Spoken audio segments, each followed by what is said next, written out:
Londres, le 10 janvier 2010. 200 personnes s'apprêtent à tenter un suicide collectif devant les caméras de télévision. Dans ces tubes, 84 comprimés de poison, arsenic, soufre ou belladone.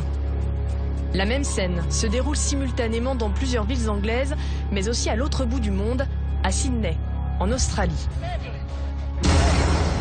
5, 4, 3, 2, 1.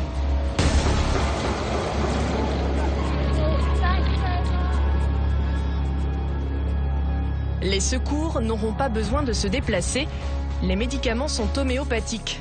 Ces militants ont voulu démontrer que si l'overdose n'entraîne aucun symptôme, c'est tout simplement parce que, selon eux, les granules n'ont aucune efficacité. Yummy.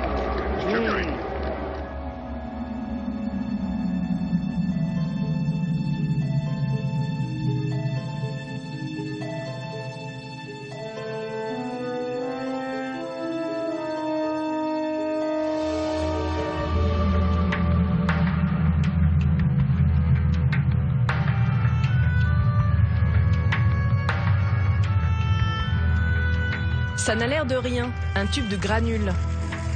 Des billes à faire fondre sous la langue, un peu de latin, et puis quelques chiffres et des CH. Ça n'a l'air de rien, et pourtant ces granules font débat depuis plus de 200 ans. Si l'homéopathie était une religion, son temple serait la pharmacie, et ses adeptes les plus assidus, les mères de famille. En France, elles sont 66% à distribuer des granules à leurs enfants. Parmi ces convertis, Olivia vient aujourd'hui s'approvisionner pour l'hiver. Bonjour. Bonjour madame. Alors je vais vous prendre une boîte de camomilla. C'est pour des poussées dentaires. Voilà, de la petite. D'accord. Ensuite une boîte en 5 CH d'arnica et un package d'oxylococcinum pour attaquer l'hiver. Voilà. Le camellia quand les dents poussent, l'arnica contre les bosses et puis la star de l'hiver, l'oscillococcinum pour les états grippaux. Tous les parents ou presque connaissent ces grands classiques de l'homéopathie. Donc toujours loin des repas. D'accord, ouais. Très bien. Et du dentifrice à la menthe. Et si possible du brossage des dents également.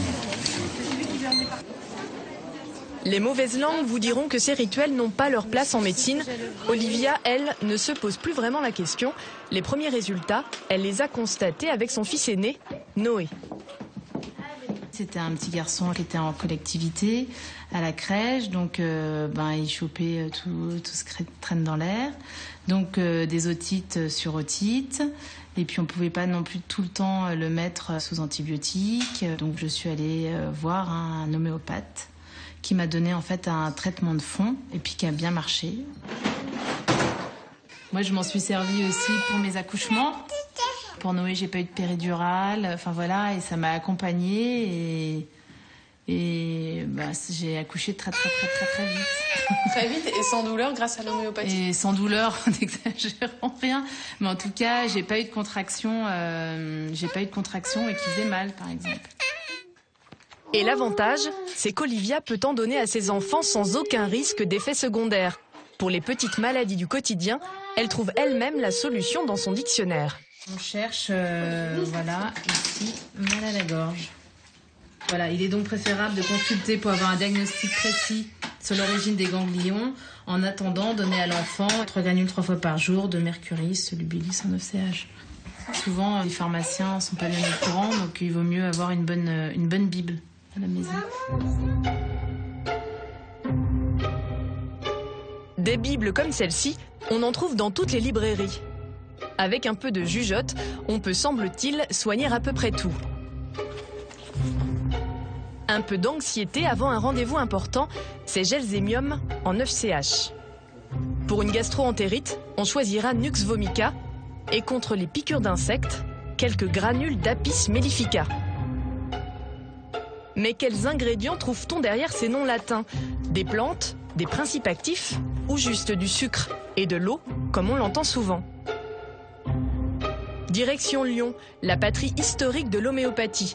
C'est la première ville française à l'avoir importée en 1830, mais c'est surtout ici que le leader mondial du marché s'est installé.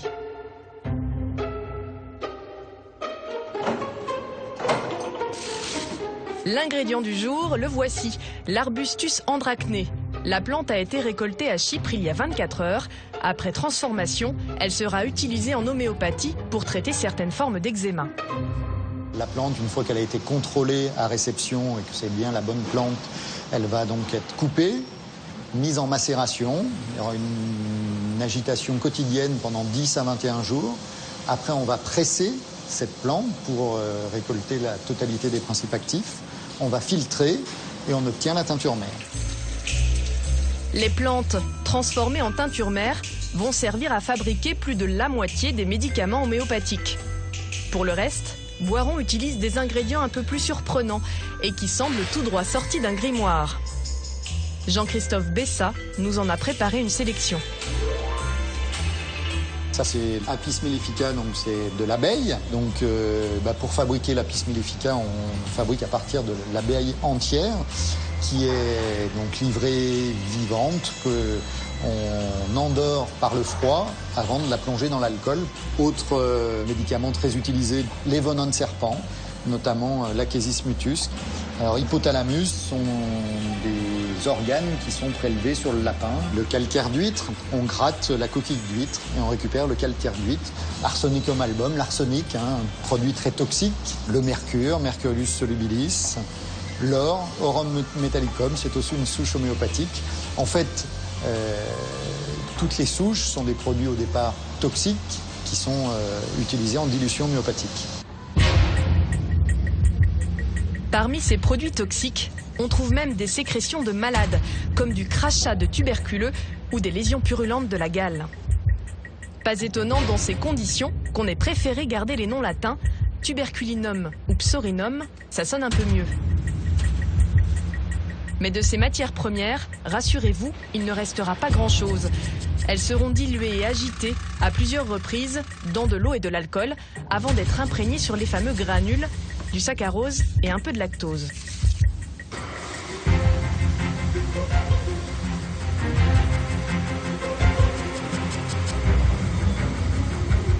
Au final, ces chaînes de fabrication ressemblent à celles de tous les grands laboratoires pharmaceutiques, des blouses blanches, des contrôles et des millions de médicaments qui en sortent chaque jour.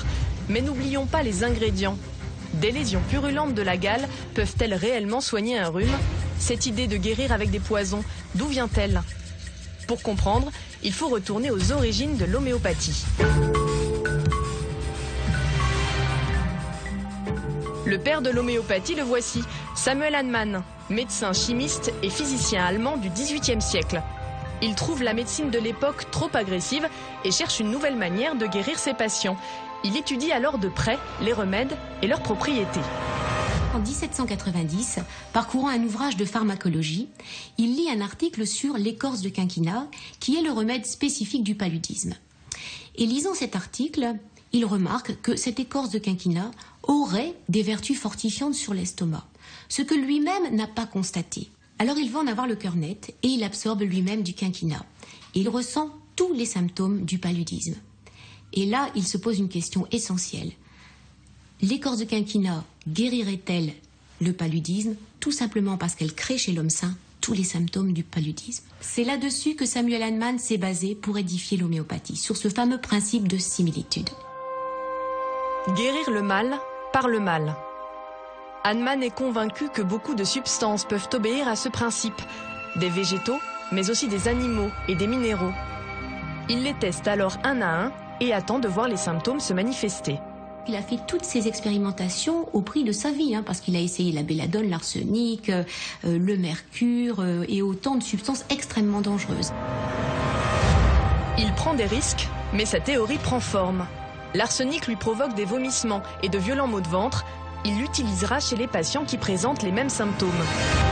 Mais quand il passe à la pratique et qu'il propose des poisons à des malades, il rencontre un problème. Au début de ses traitements, il s'est rendu compte que certes il guérissait par la similitude, mais que l'état du patient s'aggravait sensiblement au tout début du traitement. Alors il s'est dit, je vais réduire mes doses de médicaments pour réduire cette aggravation initiale. Il le fait et il se rend compte que non seulement l'aggravation s'atténue, mais surtout qu'il guérit encore mieux. Hahnemann tient sa nouvelle médecine, les symptômes, les remèdes et leur dilution.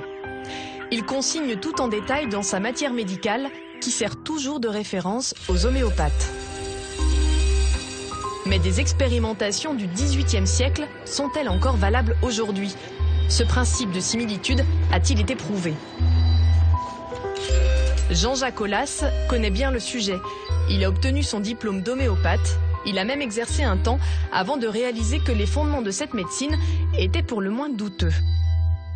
Lorsqu'on ouvre une matière médicale, on s'aperçoit que tout ce qui est écrit, que la grosse majorité des symptômes qui sont décrits dans cette matière médicale, et ne me demandez pas de rentrer dans le détail, je vous en supplie, sont totalement absurdes. Je vais prendre un exemple. Antimonium crudum donne des verrues, mais donne d'autant mieux des verrues que le sujet est sentimental au clair de lune. Bon, alors je pourrais vous en sortir des tonnes. Mercurius solubilis, qui donne des symptômes qui ressemblent à ceux d'une angine, les donne d'autant mieux que le sujet aime le beurre. Oui. Donc, la matière médicale homéopathique est plus un recueil poétique qu'un traité de symptomatologie toxique.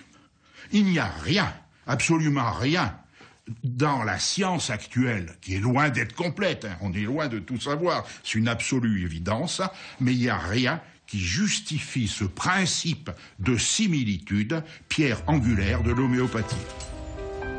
La théorie d'Hahnemann n'a jamais été scientifiquement démontrée. Tous les médecins homéopathes le savent. Le docteur Horviller veut nous démontrer que cela n'a aucune importance. Catherine vient le consulter depuis 2 ans pour des problèmes d'urticaire et d'insomnie. À sa dernière visite, il lui a prescrit un nouveau médicament. Bien, asseyez-vous. Alors, qu'est-ce qui a changé déjà? Il y a des symptômes qui ont disparu, comme des symptômes de problèmes de peau qui ont disparu. Et mes symptômes s'adoucissent de plus en plus.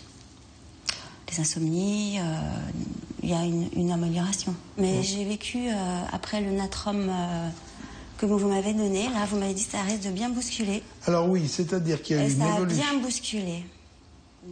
Natrum, c'est Natrum muriaticum. Le médicament a visiblement bien fonctionné. Son ingrédient de base, pourtant, nous le consommons tous les jours. Qu'est-ce que c'est que Natrum muriaticum? C'est le sel de cuisine. Alors vous allez me dire, on mange du sel de cuisine tous les jours et vous prescrivez malgré tout Natrum muriaticum. Il faut croire que la préparation infinitésimale change le produit. Sinon, tous les gens qui auraient besoin de ce médicament, il suffirait qu'ils mangent salé, et nous mangeons tous salé, il ne devrait pas y avoir de gens qui aient besoin de ce médicament. Donc c'est encore autre chose que le sel de cuisine. D'accord. Ça énerve, ça. Oui, là, ça énerve un petit peu. Mais l'homéopathie, c'est ça.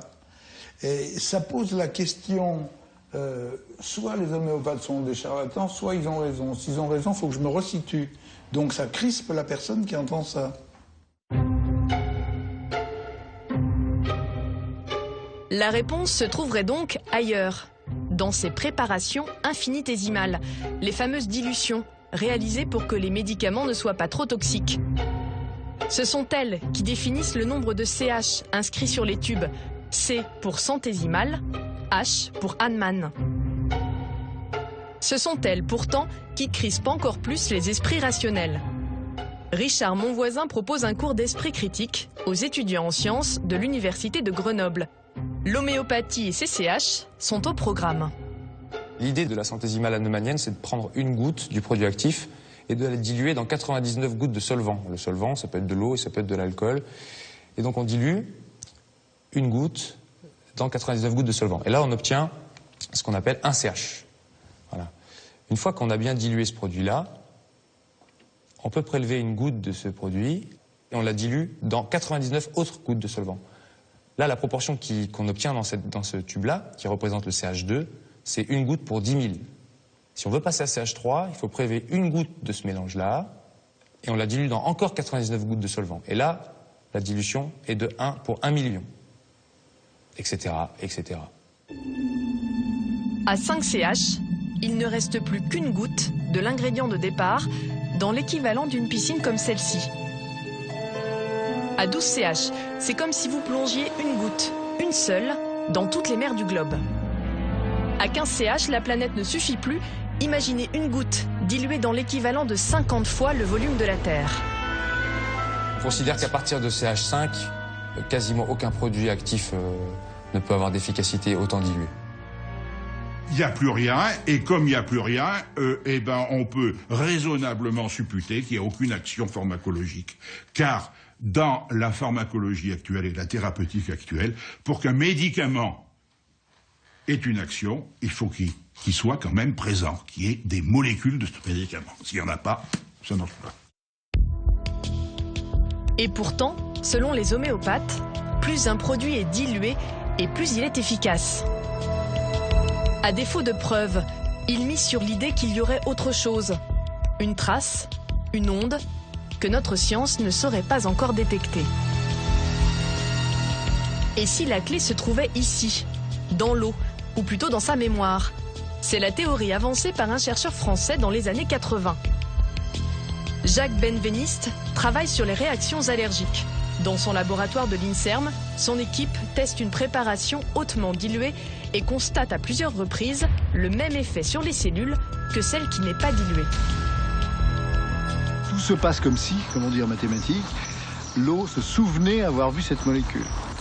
D'où l'expression imagée, qui a fait assez mouche, je dois dire, de la mémoire de l'eau. En fait, ce qui est important, c'est pas l'eau, c'est le message que les molécules laissent dans l'eau. Pour résumer ses recherches, Benveniste utilisait l'image suivante. Si vous trempez une clé dans la Seine, et si vous récupérez un peu plus loin la même eau, elle aura gardé en mémoire l'empreinte de votre clé. En théorie, il serait donc possible d'ouvrir votre porte. Scientifiquement parlant, la théorie de la mémoire de l'eau, c'est une science-fiction. C'est-à-dire qu'on obtiendrait un transfert d'informations thérapeutiques sans transfert de matière. C'est-à-dire que les gens obtiendraient un résultat alors qu'il n'y a même plus le composé actif de départ dans le granule qu'ils prennent. Là, on n'a jamais vu ça. En 1988, le monde de la recherche commence à y croire. Benveniste publie ses résultats dans la revue Nature, mais sous condition. Le responsable de la publication, John Maddox, viendra vérifier l'expérience. Un mois plus tard, Maddox arrive avec 2 experts. Le premier, Walter Stewart, est physicien. Le deuxième, lui, n'a jamais mis les pieds dans un laboratoire. Il s'agit de l'illusionniste James Randi. Nous avons observé la manière dont ils menaient leur expérience et comment ils préparaient les échantillons. Et alors, on a décidé qu'il fallait réaliser cette expérience en double aveugle. Dès le départ, Randi a des doutes. Tous les expérimentateurs savent quels échantillons contiennent la préparation homéopathique et peuvent donc éventuellement influencer les résultats. Nous sommes allés dans une pièce à l'écart et nous avons minutieusement étiqueté les échantillons qui nous ont été présentés. On les a numérotés par une technique aléatoire qu'on avait mise au point et on a filmé toute la procédure du début jusqu'à la fin. L'expérience n'aura lieu que le lendemain. Randi décide de tendre un piège à l'équipe de Benveniste. Il place les codes dans une enveloppe qu'il colle au plafond, mais surtout, avant de partir, il prend une précaution supplémentaire. J'ai marqué la position de l'échelle contre le mur. Comme ça, si quelqu'un s'amusait à revenir et essayait d'attraper l'enveloppe pendant la nuit, on le saurait. Parce qu'en reposant l'échelle, il ne pourrait pas la remettre exactement à la même place. En effet, pendant la nuit, elle a été déplacée. Ensuite, j'ai de nouveau photographié la position de l'enveloppe au plafond. Elle avait aussi bougé. Personne n'a pu lire les résultats, mais il y a eu une tentative. J'ai constaté que quelqu'un a essayé d'introduire un stylo pour ouvrir l'enveloppe. Alors on a commencé à dépouiller les résultats et quand on est arrivé à la moitié, Benveniste a levé les bras au ciel. Il a vu que les résultats étaient dus au hasard. Et évidemment, il était furieux, vraiment très en colère, et il a quitté la pièce. Les experts repartent, persuadés que Benveniste s'est fait manipuler par un membre de son équipe. Quoi qu'il en soit, leur visite sonne la fin de sa carrière et de la mémoire de l'eau. Retour à la case départ pour l'homéopathie. Depuis, aucun chercheur n'ose aborder le sujet, sauf un, et pas des moindres, le prix Nobel de médecine, Luc Montagnier, co-découvreur du virus du sida. Il travaille actuellement sur des hautes dilutions d'ADN. On peut expliquer en tout cas le phénomène des hautes dilutions sur lequel travaillait également Jacques Béveniste, en disant qu'effectivement, même s'il n'y a plus la molécule de départ, il y a des conformations de l'eau qui rappellent, qui ont la mémoire de cette molécule de départ, donc peut avoir les mêmes fonctions. Alors c'est un postulat pour l'instant, mais disons, en ce qui nous concerne pour l'ADN, nous sommes proches d'une démonstration totale. Luc Montagnier espère, mais il n'a rien prouvé. À ce jour, la mémoire de l'eau relève donc toujours de la science-fiction. La grande erreur, si vous voulez, la grande bêtise serait de dire ce phénomène, nous ne le comprenons pas, donc il n'existe pas. Ça, c'était anti-scientifique. Soyons modestes, pensons que nous avons encore beaucoup de choses à apprendre de la nature, que nous aurons d'autres théories qui seront plus près de la réalité, mais qui ne sont pas encore tout à fait la réalité, et qui peut-être expliqueront donc un jour nos grandes questions. En attendant, pour la science, ces granules ne contiennent que du sucre et de l'eau. Le savent-ils? C'est 40% de Français qui en consomment régulièrement. Et surtout, pourquoi des médecins leur en prescrivent-ils?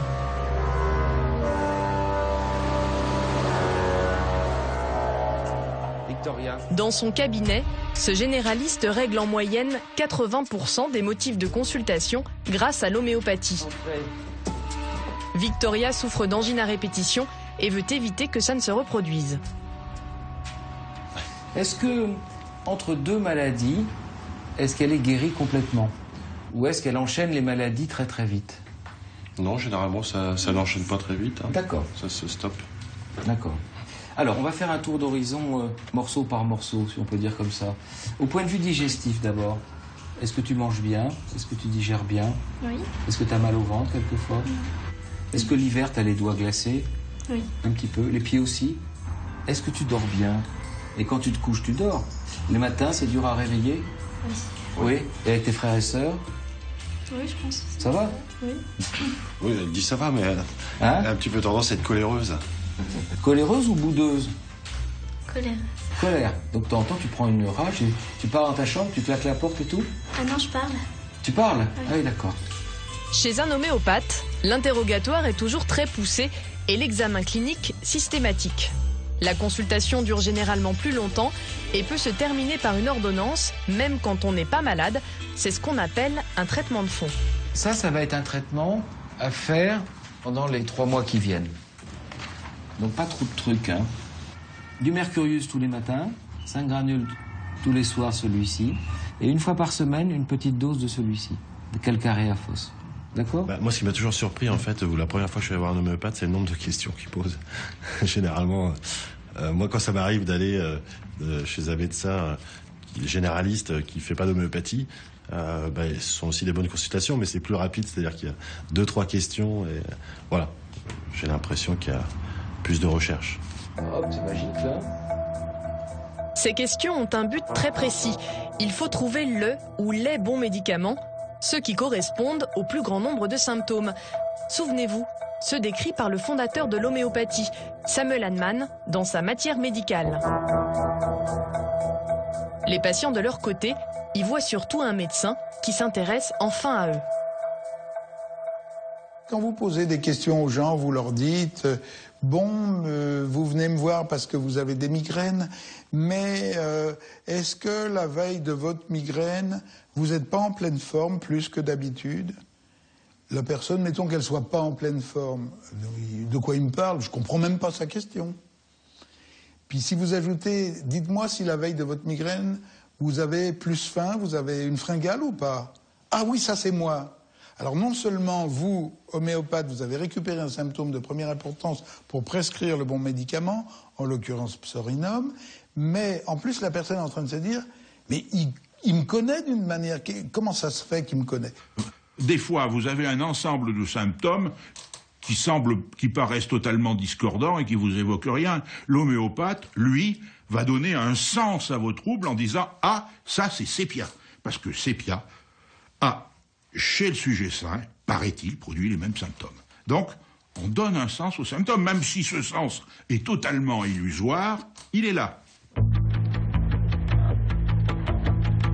L'homéopathie, une grande illusion.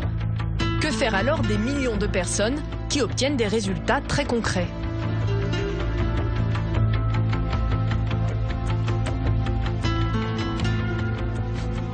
Viviane, on y va? Bonjour. Viviane consulte le docteur Blanc depuis 10 ans. La première fois qu'elle a parcouru ce chemin, elle était en fauteuil roulant.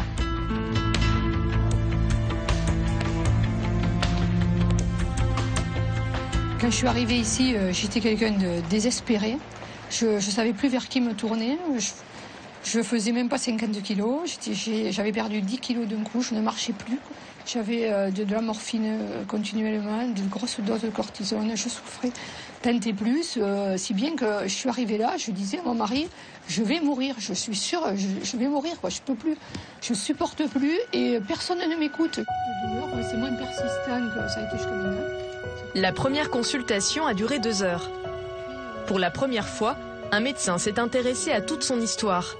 Les 15 années de lutte contre la polyarthrite rhumatoïde, les médecins, les hôpitaux et toujours la même souffrance. Attendez, je change le...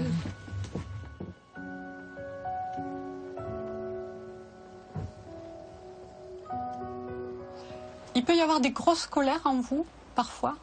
Grosse colère, je crois qu'il y a de quoi. J'ai tellement vécu de choses avant d'arriver chez vous, c'est... À chaque fois, hein, d'abord, rien que d'y penser, c'est vrai que ça me rend malade.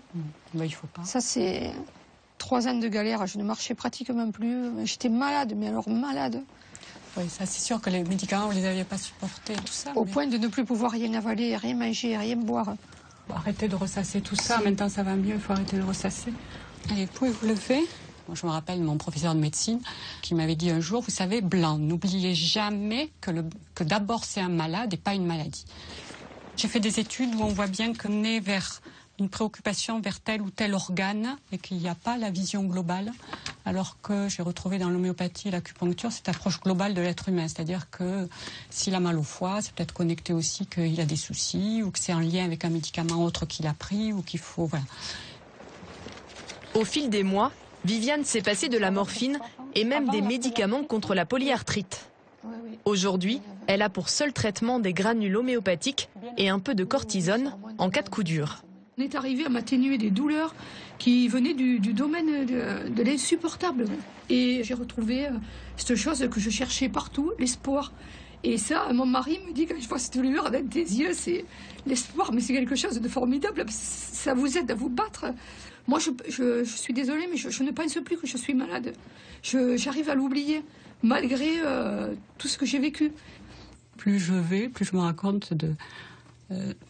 30 ans après, ça fait 30 ans maintenant, 30 ans après, je me rends compte comment l'homéopathie est puissante. Hein. Puissante. Et bon séjour sur l'Aubrac. Merci. Régalez-vous. Des granules qui ne contiennent rien, mais permettent de soigner des patients.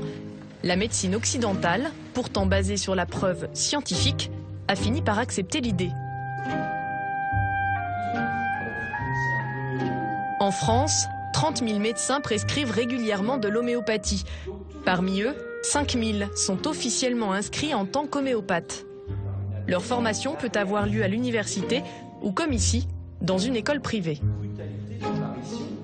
Donc nous allons reprendre en étudiant Apis mellifica. Donc qu'est-ce qu'on utilise ici? C'est l'abeille entière. Hein. C'est pas son venin, c'est pas une partie de son corps, c'est la totalité de l'abeille. Et il est très efficace sur la peau et les muqueuses. Oui. C'est le tout premier cours pour ces médecins. Dans la salle, des généralistes mais aussi quelques spécialistes. Apis mellifica et CCH, c'est un peu loin de leur prescription habituelle, mais ici, ils viennent chercher autre chose. Dans ma pratique en fait quotidienne, je suis souvent confrontée à des pathologies chroniques où je suis complètement démunie avec l'arsenal thérapeutique que nous avons dans la médecine allopathique, notamment les enfants qui font des infections à répétition, des rhumes tout l'hiver, les femmes enceintes, voilà, chez qui on a peu de médicaments à proposer. Et puis c'est vrai qu'il y a une surconsommation thérapeutique, notamment en France, quoi. Donc il faut essayer de trouver une alternative en étant le moins nocif possible. Longtemps considérés comme des charlatans, les homéopathes, qui ne l'oublions pas, nous prescrivent du crachat de tuberculeux ou de l'hypothalamus de lapin, dont il ne reste pas une seule trace dans les granules, Ces homéopathes, donc, sont étonnamment reconnus par l'Ordre des médecins depuis 1997. Et ça, les esprits cartésiens ne peuvent pas l'admettre.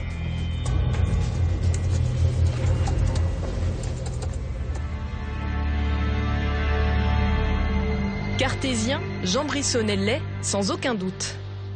Agrégé de physique appliquée, il est aussi le créateur d'un site internet consacré aux pseudomédecines.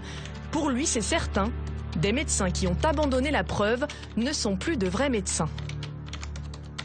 Vous n'avez jamais vu un astronome s'installer astrologue. Ça n'existe pas. Par contre, il y a des médecins qui s'installent homéopathes. C'est pareil. C'est regrettable, si vous voulez, que des médecins pratiquent une médecine qui n'est pas basée sur les preuves. D'ailleurs, c'est pas seulement regrettable, c'est condamnable. Il y a un article, ça doit être, je pense, l'article 39 du Code de déontologie qui dit « Un médecin ne peut prescrire à ses patients un médicament insuffisamment éprouvé ou inefficace. » Ben, l'homéopathie, c'est au moins insuffisamment éprouvé. L'homéopathie, reconnue par l'Ordre des médecins, n'en reste pas moins une médecine non conventionnelle. A-t-elle réellement sa place dans nos systèmes de santé occidentaux ou constitue-t-elle au contraire un risque de glissement vers l'irrationnel? Ésotérique ou pas, l'homéopathie a fait son entrée dans une dizaine d'hôpitaux en France. Même les cancérologues les plus sceptiques s'y mettent, comme ici, au Centre de lutte contre le cancer, Léon Bérard, à Lyon. Bonjour. Véronique est en rémission depuis 5 ans. Elle vient aujourd'hui se faire prescrire ses dernières injections d'hormonothérapie. Et vous avez encore beaucoup d'effets secondaires de ce traitement? Surtout les bouffées de chaleur, quoi. Ouais. Ça, je dirais même qu'en ce moment, c'est plutôt pire. C'est pas par moment moins, par moment plus, mais en ce moment, je passe une période où c'est assez pénible. Hein. D'accord. Ouais, c'est sûr que c'est assez difficile à prendre en charge. Ça. La nuit, ça a toujours été une catastrophe. Et puis le jour, en ce moment, c'est à tout moment. Oui, on a une étude clinique actuellement en cours au centre sur l'homéopathie dans les bouffées de chaleur. Vous ne pouvez pas être incluse parce que ça fait longtemps que vous avez eu votre traitement, mais je peux vous le prescrire si vous voulez. C'est la ménocinésine. Je pourrais vous donner le détail de ce qu'il y a dedans, mais c'est assez toujours, comme l'homéopathie, c'est assez ésotérique. Mais bon, c'est peut-être pour ça que ça marche d'ailleurs. C'est du Simicifugaracemosa. Hein, ouais, je connais associé à de l'arnica, ça c'est connu. Glonoium. Lycopus virginicus. Ouais, Lycopus connaît. Sanguinara canadensis. Vous savez ça mieux que moi. Alors. Oui, je suis une pro de l'homéopathie. C'est pour ça que ça m'intéresse beaucoup. Je pense qu'avec tout ça, ça devrait marcher, il n'y a pas de raison. Malgré les sarcasmes, le médecin rédigera l'ordonnance. C'est la seule solution qu'il a à proposer à sa patiente. Les seuls médicaments vraiment prouvés qui aident les bouffées de chaleur, c'est les antidépresseurs qui ont des effets secondaires quand même qui ne sont pas négligeables. Ça vaut vraiment la peine d'essayer l'homéopathie et qui peut être rendre bien service à un certain nombre de personnes. D'ailleurs, c'est des médicaments qui ne coûtent pas très cher, qui n'ont pas d'effets secondaires et qui peuvent être utiles sur un laboratoire de santé privé. On avait déjà essayé pas mal de choses avec le docteur Bachelot en allopathie, qui s'était pas avéré d'ailleurs efficace. Donc l'homéopathie, pourquoi pas, parce que par ailleurs, je me soigne beaucoup comme ça. Donc oui, je suis tout à fait partante pour tester et je lui donnerai de mes nouvelles si ça marche pour le convaincre peut-être encore plus. En cancérologie, un patient sur 5 a recours à l'homéopathie pour mieux supporter ses traitements. Alors à Léon Bérard, un médecin a voulu savoir si l'un de ces médicaments était réellement efficace. Le docteur Ray Coquart a recruté 400 volontaires pour son étude. Produit testé, la coculine, un médicament couramment utilisé contre le mal des transports. L'objectif, observer son effet sur les nausées et les vomissements causés par les chimiothérapies. Les résultats ont été surprenants. Quand on regarde ce type de chimiothérapie, toutes les séries de la littérature avec les traitements standards montrent 80% de nausées et 45% de vomissements. Dans notre série de patients, au lieu d'avoir 80% de nausées, on avait 48% de nausées. Et au lieu d'avoir 44% de vomissements, on n'en avait plus que 19%. Des effets secondaires réduits de moitié, l'efficacité de l'homéopathie enfin reconnue. Problème, les 400 patientes avaient été divisées en 2 groupes. Seul le premier a reçu la coculine, l'autre avait pris, sans le savoir, un placebo, un médicament qui ne contient vraiment rien. Dans les 2 groupes, les résultats ont été identiques. Je n'ai pas démontré que la coculine faisait mieux que le placebo dans cette étude, donc je ne recommanderais pas à tous mes confrères d'utiliser de la coculine pour tous les patients. Ça, c'est sûr. Maintenant, au cas par cas, pour certains phénotypes de patients, certains profils de patients, il est possible que cette molécule ait un effet et donc il est possible de l'utiliser et surtout, et là je sais bien que ce n'est pas la réponse que vous attendez, il faut qu'on continue à trouver des nouvelles stratégies d'évaluation pour ce type de molécules qui manifestement fonctionnent de façon très différente des autres molécules qu'on a l'habitude d'évaluer. Toutes les études font-elles le même constat? Avec 40% de Français satisfaits, il doit être possible de trouver une étude bien faite qui démontre que l'homéopathie donne des résultats concrets malgré l'absence de principes actifs. Des études, on en trouve même par centaines. Jean-Jacques Aulas est l'un des rares à les avoir épluchées. Il a d'ailleurs publié un livre sur le sujet. Aucune n'a démontré sans contestation possible que ces granules ont plus d'effet qu'un placebo. Écoutez, ça fait quand même 30 ans que l'homéopathie cherche à démontrer par la mise en route d'essais cliniques comparatifs que le remède homéopathique est plus efficace qu'un placebo. Ça fait 30 ans qu'elle n'y arrive pas. Bon, qu'est-ce qu'il faut lui donner? 20 ans, un siècle, un millénaire encore, pour qu'elle essaie de démontrer ce qui ressemble plus à des chimères issues de l'imagination d'un médecin brillant, certes, mais d'un médecin du XVIIIe siècle. Qu'en dit-il, le numéro 1 mondial de l'homéopathie? Une marchandise qui ne contient rien et à l'efficacité contestée. Dans la famille Boiron, voici Thierry, directeur général de l'entreprise, fils du fondateur et frère du PDG. Pour lui, l'essentiel est ailleurs. Ce ne sont pas les études cliniques, etc. qu'il faut regarder. Ce qu'il faut regarder, c'est dans la vraie vie. Est-ce que ces médicaments-là sont utiles ou pas? Les études scientifiques sont très intéressantes pour valider, mais surtout pour des médicaments qui ont des risques considérables et que l'on va mettre sur le marché. Nous, ça fait 200 ans que nous sommes sur le marché. Ça fait 200 ans que des patients dans plus de 80 pays dans le monde utilisent des médicaments homéopathiques. Vous pensez sincèrement que des patients et des professionnels de santé vont utiliser des médicaments inefficaces? Enfin, ça suffit. Le vrai test de l'efficacité, il n'est pas dans les dossiers, il est dans la santé. Est-ce que ces médicaments-là sont utiles ou pas? N'oubliez pas les milliers de personnes qui se soignent à l'homéopathie, qui sont en train de dire, mais qu'est-ce qu'ils me racontent? Moi, je sais que ça marche. Je parle même pas uniquement de la subjectivité. Ils ont essayé plusieurs fois, ils en donnent à leurs enfants. Ils voient bien que ça marche. L'homéopathie est utile, c'est vrai. Elle est utile déjà aux personnes que nous avons rencontrées. Viviane, Olivia et Véronique ont obtenu des résultats concrets tout en évitant les effets secondaires des médicaments classiques. Elle est utile aussi aux patientes du centre anti-cancer qui ont testé la coculine. Il leur a même suffi de croire qu'elles en prenaient pour se sentir mieux. L'homéopathie n'a peut-être qu'une action placebo, mais le placebo n'est pas rien. Direction la clinique Lyon-Lumière. Patrick Lemoine y est psychiatre. Il a publié un livre sur le sujet. Les homéopathes sont en général des très bons cliniciens qui ont tout compris de l'effet placebo, c'est-à-dire de la capacité d'un médecin à induire la fabrication de médicaments intérieurs par l'organisme. Vous savez sans doute que notre corps, il peut fabriquer des antibiotiques, des anti-fièvres, des anti-cancers, on peut fabriquer du crack, du hashish, de l'alcool, de la nicotine, on peut tout faire en fait. Et simplement, l'effet placebo, c'est quand le médecin, il arrive à déclencher par l'organisme cette fabrication de médicaments. Et les homéopathes, c'est ceux qui font le mieux dans ce domaine. Et c'est donc une médecine très noble, parce qu'ils obligent le corps à se guérir lui-même. Si l'effet placebo, c'est la capacité, par un moyen quelconque, médicamenteux, verbal ou physique, de transmettre à quelqu'un le chemin, les moyens de sa propre guérison, j'engage tous mes confrères à s'intéresser plus à leurs patients. Du placebo en tube, la plupart des homéopathes s'insurgent. Pour eux, le granule a son efficacité propre. La preuve, il agit sur des patients beaucoup moins, disons, cérébraux.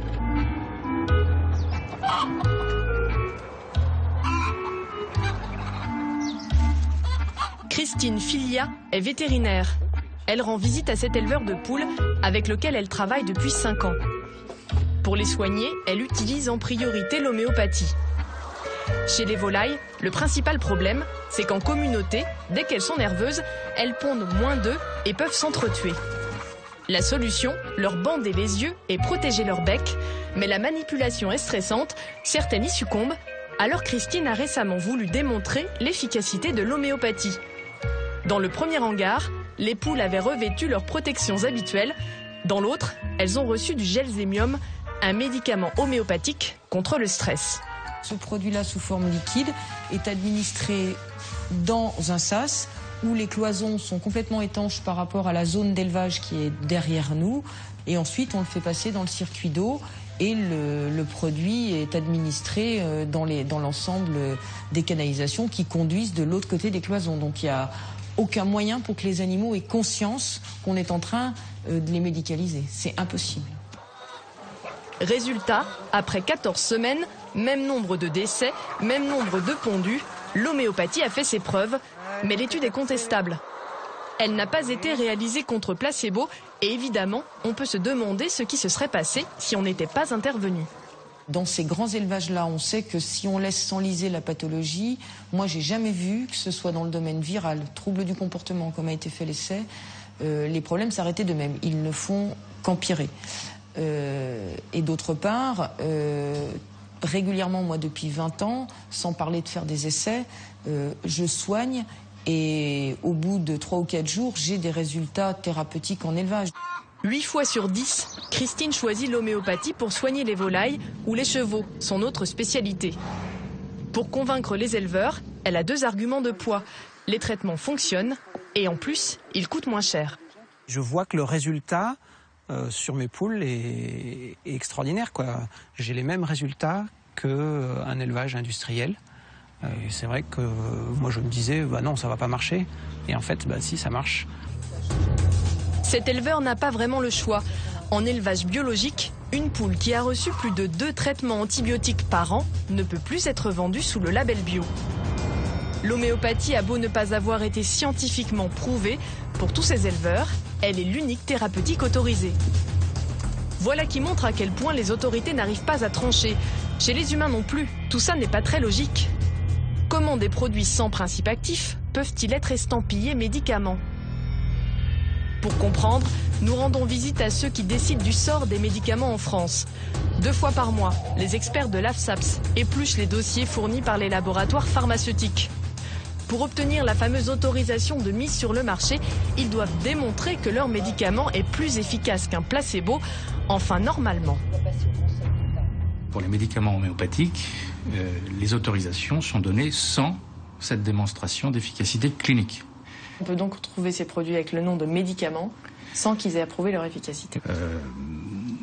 C'est vrai que, je peux vous répondre simplement qu'en tant qu'agence, c'est-à-dire que responsable garante de l'application des règlements et de la sécurité sanitaire. Maintenant, en tant que médecin, effectivement, on est un petit peu surpris d'une différence de traitement. Effectivement, un nouveau médicament standard, on lui demande un dossier important, une démonstration d'efficacité basée sur beaucoup d'essais cliniques, etc., très lourd. Donc effectivement, on peut dire qu'il y a 2 poids 2 mesures. Une agence du médicament impuissante, condamnée à appliquer la loi. L'homéopathie bénéficie d'un passe-droit exceptionnel, du jamais vu dans la pharmacopée française. Non seulement elle n'a pas approuvé son efficacité pour être mise sur le marché, mais depuis 1967, elle est même remboursée. Yves Bure dirige le groupe d'études sur le médicament à l'Assemblée nationale. Sur des critères purement scientifiques, nous ne devrions plus rembourser l'homéopathie. Mais je dirais la pratique est là, les habitudes des patients sont là. Et du point de vue économique, on considère que dérembourser l'homéopathie, c'est naturellement quelque chose qui sera très mal vécu par la population. Et d'un autre côté, vu le coût de l'homéopathie, la crainte est que si les gens se reportent vers des médicaments allopathiques, le coût pour l'assurance maladie soit bien plus élevé que pour l'homéopathie. Les granules ne creusent pas le trou de la Sécu, c'est certain. Ils représentent seulement 1,6% du coût total des médicaments. Mais rien ne permet d'affirmer que l'homéopathie fait réellement gagner de l'argent à la collectivité. Ce qui est sûr, c'est qu'elle en fait gagner à Boiron. Les tubes remboursés ne rapportent pas grand-chose, les prix sont fixes depuis plus de 20 ans. Mais grâce à eux, le numéro 1 mondial assoit son image de laboratoire pharmaceutique et vend à prix libre des produits qui font un carton en officine. Sédatif PC, Homéovox ou encore Camellia, mais surtout le jackpot incontournable, l'oscillococcinum. Impossible d'assister à sa fabrication? Dommage, la composition est intrigante. Autolyse filtrée de foie et de cœur d'Anas barbariae. Un type dans les années 1920, qui s'appelait Joseph Roy, a dit avoir trouvé un oscillocoque, une bestiole, l'oscillocoque, une bactérie, et il a posé qu'il y aura un effet potentiel sur la grippe. Il l'a posé tel quel, pas vraiment de principe de similitude, et surtout personne n'a jamais retrouvé cet oscillocoque. Personne n'a jamais retrouvé cet oscillocoque. Pourquoi le foie et le cœur de canard de Barbarie mis en macération et en putréfaction en atmosphère stérile pendant 40 jours. Ce n'est absolument pas de l'homéopathie, c'est typiquement de la sorcellerie berrichonne. La dilution est tout aussi mystérieuse. Souvenez-vous, à 15 CH, il restait une goutte du produit de départ, dans l'équivalent de 50 fois le volume de la Terre. L'oscillococcinum est dilué selon une autre technique, mais il est dilué 200 fois. Chez Boiron, peu importe, si le médicament de Joseph Roy se vend, c'est qu'il fonctionne. Il n'y a pas d'oscillocoque, il n'y a pas de bactéries, il n'y a pas de germes, il n'y a pas de virus, il n'y a pas quoi que ce soit.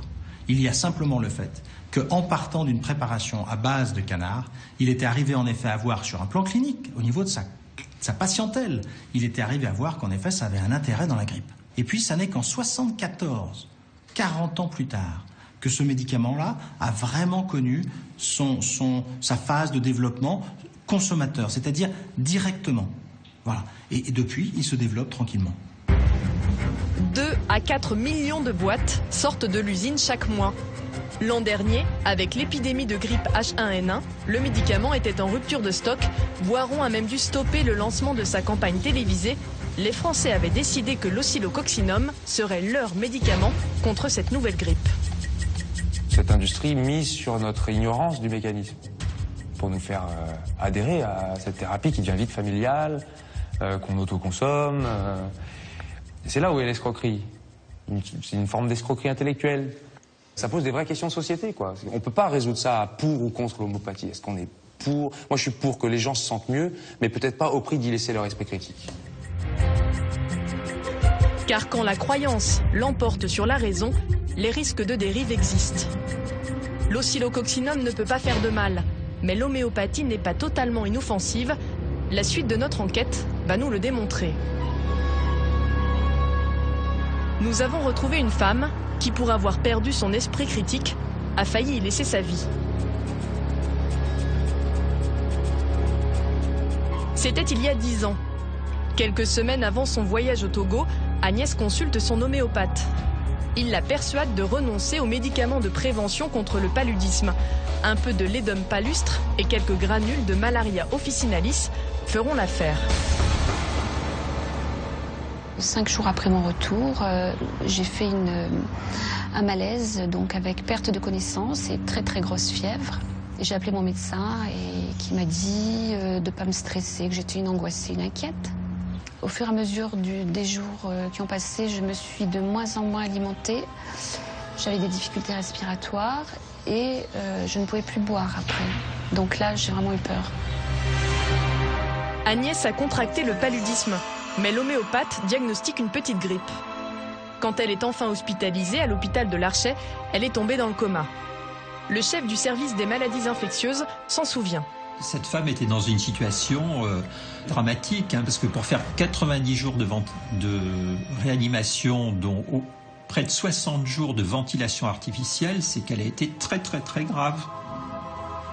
Donc quand je dis que le risque a été vital, je pèse bien mes mots. Cette femme a failli mourir. Je suis restée 48 heures entre la vie et la mort, plus ensuite 2 mois de réanimation. J'étais dépendante de tout, des appareils, du personnel soignant. J'étais incapable de bouger le petit doigt de la main. Il a fallu à Agnès plus d'1 an pour s'en remettre. Étonnamment, depuis, elle n'a pas renoncé à l'homéopathie. Ce qu'elle dénonce, ce sont les dérives de certains médecins comme le sien. On m'avait parlé d'autres techniques qui sont complètement en dehors de l'homéopathie, des styles méditation transcendantale, par exemple. Disons qu'après, avec le recul, je me suis dit quand même que c'était pas son rôle de médecin de me proposer des choses comme ça.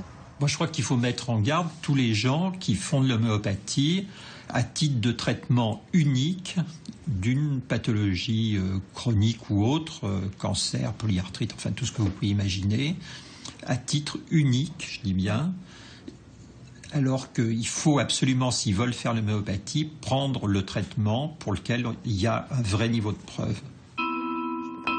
Des patients qui se mettent à croire à l'impossible. Les cas de dérive sont rares, mais ils existent. Et les plus exposés sont, comme toujours, les plus vulnérables. À la Ligue contre le cancer, un médecin s'est intéressé à l'homéopathie. Au cours de son enquête, Simon Schraub a parlé avec les malades. Il a découvert qu'1 fois sur 3, ces patients sont convaincus que les granules agissent directement contre leur cancer. Du pain béni pour les vendeurs de rêves, notamment sur Internet. Il y a un médicament qui correspond simplement à des produits anticancéreux, mais dilués à des dilutions homéopathiques, et qui est proposé comme traitement du cancer. C'est inactif, bien évidemment, c'est inactif. Mais on va faire croire au patient qui va lire, n'est-ce pas, oui, il y a de l'interféron, mais effectivement, on va parler de l'interféron, il y a de l'interleukine, absolument. Mais ça va me guérir le cancer. Il ne faut pas retarder des soins urgents sous prétexte qu'on fait de l'homéopathie. Je veux dire, une tuberculose, un cancer, une méningite, c'est largement insuffisant l'homéopathie. Et il y a des gens, peut-être, j'en connais pas personnellement dans mes amis, mais il y a peut-être des médecins qui vont trop loin, oui. Une médecine qui ne repose pas sur la preuve prend forcément le risque de s'égarer. Pour éviter ces dangers, il faut rester vigilant. Ne pas oublier que c'est grâce au progrès de la science, de la recherche, de la vaccination que nous vivons de plus en plus vieux. Mais c'est vrai qu'en chemin, la médecine, devenue technique, a perdu un peu de son humanité. Les homéopathes qui écoutent, leurs granules qui laissent une place au mystère, ont comblé ce manque, avec ou sans preuve. Et qui sait, peut-être qu'un jour, quelque part, quelqu'un trouvera la clé. James Randi attend. Depuis sa rencontre avec benveniste, le magicien a créé une fondation et promet le jackpot à qui démontrera l'impossible. Moi j'attends qu'on me le prouve, j'ai $1 million.